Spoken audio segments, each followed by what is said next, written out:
They're notorious, the notorious branch of the Mongrel mob. Notorious for their intimidating appearance, their violence, their rapes, and, well, their shocking behaviour. But here's another shock. The Notorious are shedding that image. They've launched a PR initiative, complete with PowerPoint presentations and slick promotional DVDs. Their message? They're concentrating on their kids, not crimes. Amanda Miller reports.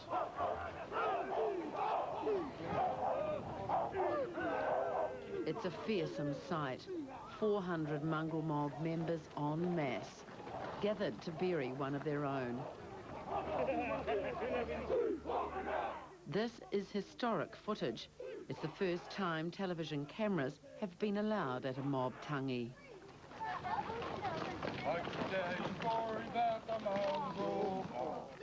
The mob have been responsible for some of this country's most heinous crimes. Among these men are rapists and killers. But the Notorious chapter of the Mongrel mob says it wants to forge a new path for its people and change things for the sake of the next generation. We're like any other human. We're parents. We're fathers. We're grandfathers. Those are the things we look at now.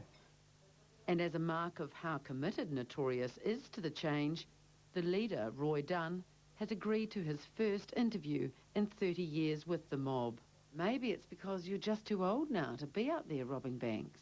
We've been there, we've done it. And it didn't get us anywhere. So now we're looking at positive things.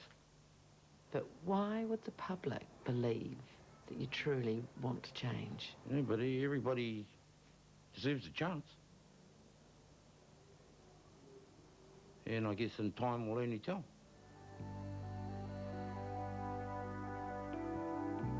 The Notorious patch of the Mongrel mob celebrated their 25th anniversary recently. This is the new look mob. They're rebranding with a slick promotional DVD. We cruised around like we had 100 soldiers. Even though the numbers were low on the ground, we carried our reputation. A choreographed PowerPoint presentation and flanked by their own lawyer cum minder. Kia ora koutou. Where normally they're shunned and loathed, today they're welcome and included.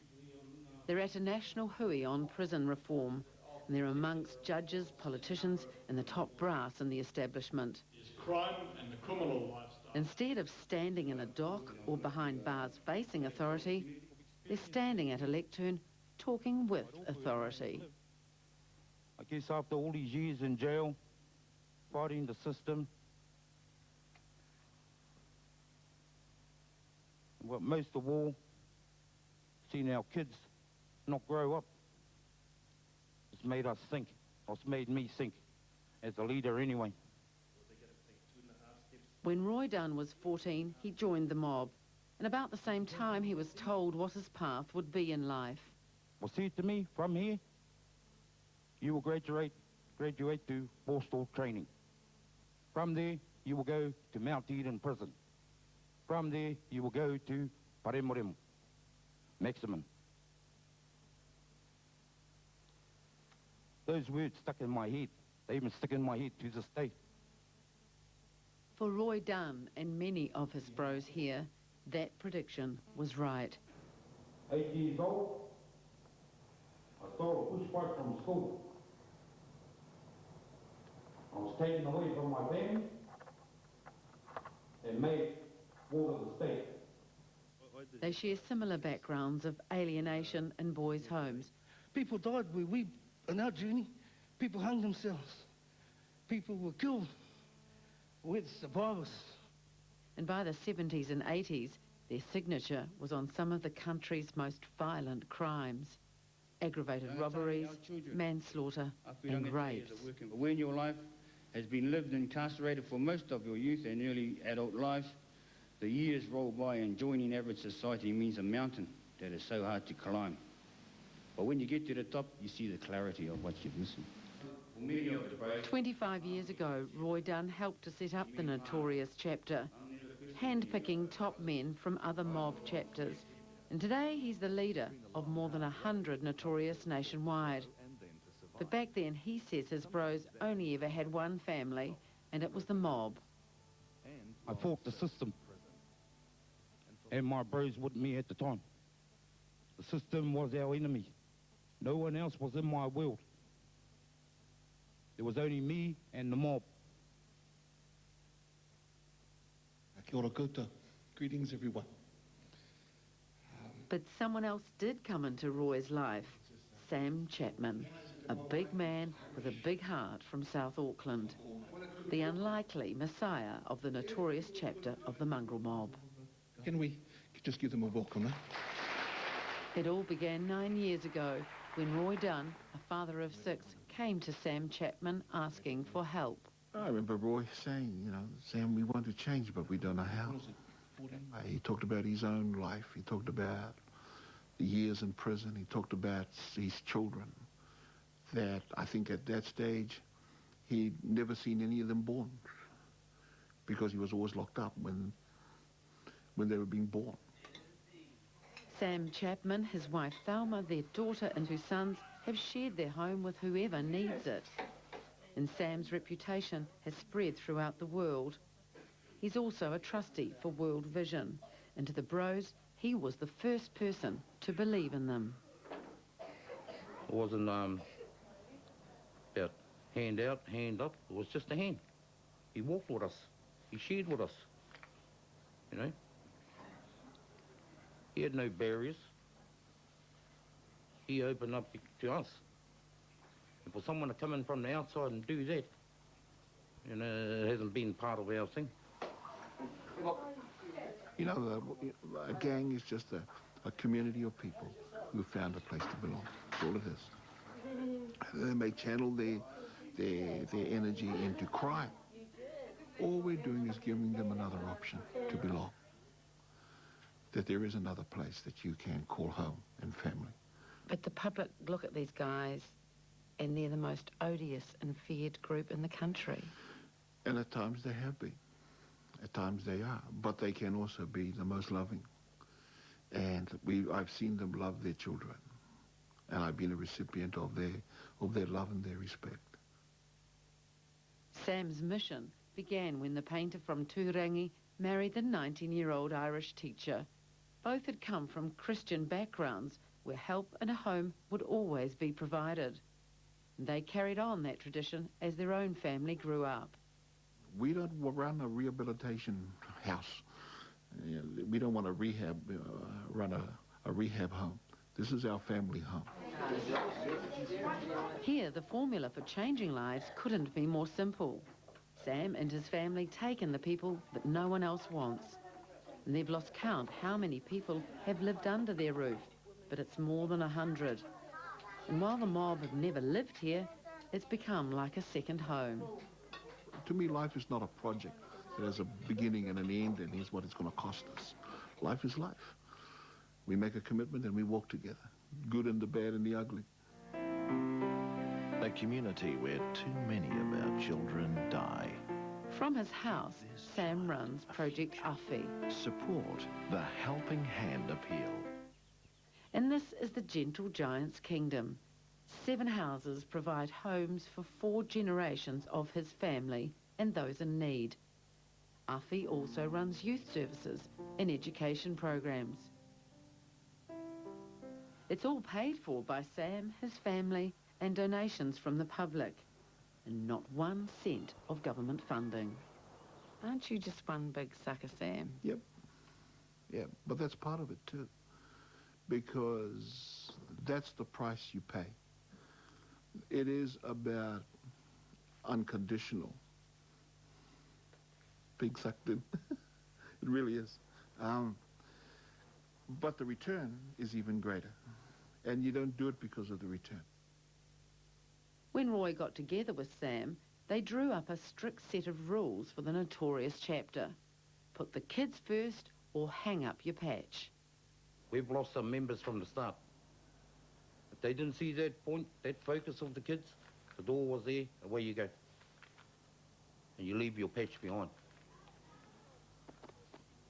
Change is happening slowly and often comes down to the basics.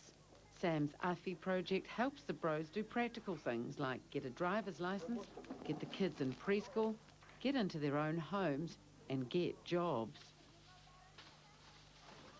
They've even set up a company called Rent-A-Bro, where the mob take on labouring contracts.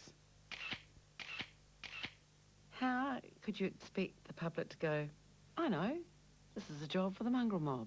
Rent-A-Bros, let's call them. You know, it's like, Sure. it's all a of huge that leap. It's a huge shift in people's thinking. They can show the quality of their work. But it takes time for people's thinking to change. Another achievement was contributing around $20,000 worth of labour to building this new early childhood centre in Otara. The centre's been set up by Project R.I.P, and it's a dream come true for Thelma Chapman. Well, I guess for us, the mongrel mob have been part of the wider extended whānau for 9 years. They see this as their place. When it came to this place being built, they wanted to contribute. So they did the hard slog, manual labour, to help where they could. And now they're doing beautiful carvings. All right, because that's what you got to, all you can do is shake it. A lot of the bros' changes have begun in Sam's living room through workshops. And today, some of the men and their kids are drawing what they see in their mirror, recording their successes and talking about what they want to change. Yeah, well, type pretty much what is celebrating my kids and their education.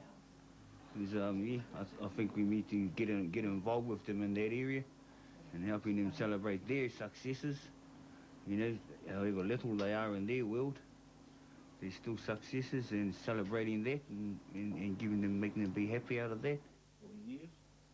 Sam Chapman's recipe for change is quite simply love. All this love stuff is very woolly. How can it have such a big impact? To me, love isn't something that's just woolly and washy and feely-touchy. Love is very practical. Love is ensuring that someone is safe, has access to being safe, to safety. Love is ensuring that they grow their capacity to be able to provide for themselves. And Sam Chapman's work with the mob is attracting attention from the establishment. The head of Prison Fellowship New Zealand, former police officer and prison boss Kim Workman, is sitting in on today's training, alongside the men he used to lock up. I'm a pretty simple guy, man. I'm not a scientist. I don't know how apple trees produce apples. We'll never clue. All I know is that if you plant it and you nurture that tree, it will produce the fruit that it was designed to produce. And so it is with these guys. And from an Auckland motel, Notorious is working on the biggest crisis amongst the mob. That's P. Today they're meeting with the chapter's lawyer, Cheryl Tippany, to set up a rehab centre just for the mob. And Notorious claims it now has a national ban on P. Because the cynics would be saying that the gangs need P. It was never around before. We were still surviving. Some of the bros are still doing it. This is why we're trying to work to what we're doing to help our members, you know, instead of disowning them. Sounds far-fetched, but already Notorious have earmarked available land in Northland for the rehab centre. It's a 400-acre farm that will give one-on-one treatment to 6 mob members at a time. Why would society want to give these guys any sympathy when the mob's done such heinous things? Well, we've got a choice. Either we do that and we break those cycles, or we say that there's no hope at all, that there's no hope for anyone. And that's why we have firing squads. It's all part of the long road to change, and it seems to be working. Since Roy Dunn brought his 30 notorious men to Sam, only 2 have returned to prison. But they've still notched up some minor crimes. Are they perfect? No, they're not. Do they still make mistakes? Yes, they do. Does it happen as much as it used to? No, it's changed. They're not leaning on those same things like they used to. That change is gradual. It doesn't happen overnight. Things have changed, all right, in the 9 years. Like today, I wouldn't be sitting here with you fellas. You know, let's just say that. I've never, the whole 30-something years of my time in the mob, I've never got up here and spoke in front of you guys, or even down the conference. Sweet love, sweet chariot, coming for to carry me home. For leaders like Roy Dunn, there's a huge task ahead for the mob, but he says the most simple but significant changes have happened already. When you come from the walk of life where I've come from and the rest of the mob, to actually pick up your kid back in those days was a sign of weakness. With your family, with your wife, you can't even hug your wife. That was a sign of weakness. So to do that today, where you see it happening now, with the tangies and everything, well, it's a big change. It's taken 9 years. And today up here with our fellas, we can pick our kids up, you know, proudly. And we can hug them, we can hold them, we can walk with them. And we can do things together with them, where it's never happened before. I took our chapter to Sam, we sat down, we went back to school, you might as well say. Half of the mob wondering what the hell I'm doing. But at the end of the day, we're here today, and we haven't been back. I've been out of prison 9 years now. Me and most of our R.I.P.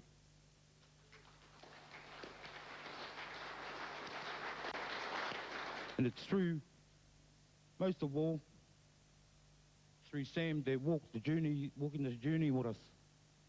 He didn't judge us. He didn't cast us. And sometimes I couldn't even understand myself how humble he was. And Sam's wife and his family, they took us in.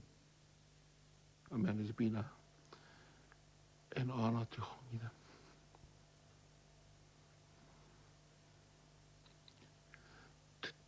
to get that close.